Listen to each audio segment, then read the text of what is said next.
اعوذ باللہ من الشیطان الرجیم، بسم اللہ الرحمن الرحیم۔ ہمارے ملک کے باصلاحیت لوگ کثیر تعداد میں، بڑی تعداد میں ملک چھوڑ کے جا رہے ہیں۔ ناظرین، اس کی وجہ ہے کہ ہمارے ملک میں بڑھتی ہوئی ناانصافی۔ اسی پہ ایک بہت اچھی تحریر ایک دوست نے بھیجی، تحریر آپ کے ساتھ شیئر کروں گا۔ ایک دفعہ کا ذکر ہے کہ ایک طوطا اور طوطی کا گزر ایک ویرانے سے ہوا۔ ویرانی دیکھ کر طوطی نے طوطے سے کہا کہ کس قدر ویران گاؤں ہے۔ طوطے نے کہا لگتا ہے یہاں کسی الو کا گزر ہوا ہے۔ جس وقت طوطا طوطی آپس میں یہ باتیں کر رہے تھے، عین اسی وقت وہاں سے ایک الو گزر رہا تھا، جس نے ان دونوں کی یہ باتیں سن لی اور سن کے ان کے پاس آ گیا۔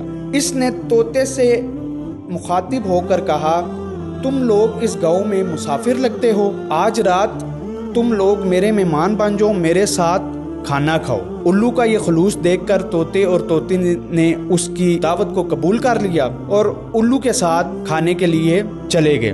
جب کھانا وغیرہ کھا کے وہ رخصت ہونے لگے تو طوطا اور طوطی جو کہ الو کے مہمان تھے، الو نے طوطی کا ہاتھ پکڑ لیا اور کہا کہ تم کہاں جا رہی ہو؟ جس پر طوطی حیران ہوئی اور بولی کہ میں تو اپنے خاوند طوطے کے ساتھ جا رہی ہوں۔ جس پر الو ہنسا اور ہنس کے کہا کہ طوطا تمہارا خاوند نہیں ہے، میں تمہارا خاوند ہوں۔ جس پر طوطا اور طوطی الو کے ساتھ الجھ پڑے اور شدید گرما گرمی اور تکرار ہوئی۔ یہ تکرار ابھی جاری ہی تھی کہ الو نے طوطے کو ایک پیشکش کی۔ اس نے کہا کہ ہم یہ معاملہ اپنی عدالت میں لے کے جاتے ہیں، آؤ میں تمہیں اپنی عدالت میں قاضی کے پاس لے کے جاتا ہوں۔ جس پہ طوطے اور طوطی نے حامی بھر لی۔ اب وہ قاضی کے پاس پیش ہوتے ہیں۔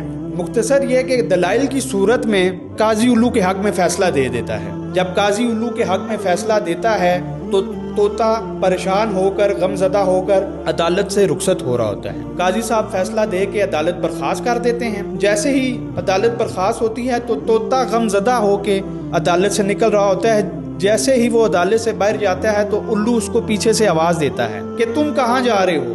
اپنی بیوی کو ساتھ لے کر کیوں نہیں جاتے؟ طوطا بڑا حیران ہوتا ہے اور کہتا ہے کہ اب تو قاضی نے تمہارے حق میں فیصلہ دے دیا ہے، تو اب تو یہ میری بیوی نہیں رہی، اب تو یہ تمہاری بیوی ہے۔ جس پر الو بولتا ہے کہ نہیں میرے دوست، یہ تمہاری ہی بیوی ہے۔ میں تمہیں صرف یہ بتانا چاہتا تھا کہ بستیاں ویران الو کے گھروں سے نہیں ہوتی۔ بستیاں ویران تب ہوتی ہیں جب ان پر کرپٹ حکمران، اشرافیہ اور استعمالی غلام کا راج ہو۔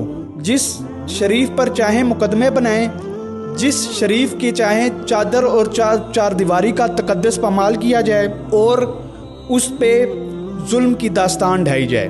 ہمارے ملک کا بھی یہی حال ہے، جس وجہ سے ہمارے ملک میں جو نوجوانوں کی، باصلاحیت نوجوانوں کی ایک بڑی تعداد ملک چھوڑ کے جانے پہ مجبور ہو چکی ہے۔ میری دعا ہے کہ اللہ پاک ہمارے ملک کے لیے اور اس عوام کے لیے آنے والے دنوں میں کوئی ایسی لیڈرشپ لے کر آئے جو اس ملک کو یہ جو موجودہ بحران چل رہا ہے اس سے نکالے، اور جو نعرہ پاکستان بننے کے وقت لگایا گیا تھا اس نعرے کے مطابق اس ملک کے قانون اور عدالتوں کا انصاف چلائے۔ جزاک اللہ۔